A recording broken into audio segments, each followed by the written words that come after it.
Hello everyone, my name is Austin from Acura, and today I'll be showing you guys a tutorial on how to use your active blind spot detection in your 2017 BMW M3. So, in order to access this feature, we must first go to the left hand side of the steering wheel.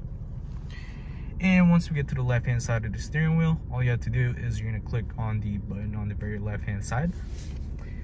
Once you do, it's going to illuminate green, saying that the feature is on, and it will also tell you in the screen that the active blind spot detection is on as well. And so basically what this feature does is, for example, if you were trying to switch lanes and there is a car in your blind spot, the car will warn you saying, hey, there is a car there, and it just gives you a warning so you prevent from accidents happening. And yeah, that is pretty much it for this tutorial, you guys. My name is Austin from Acura, and thank you guys for watching.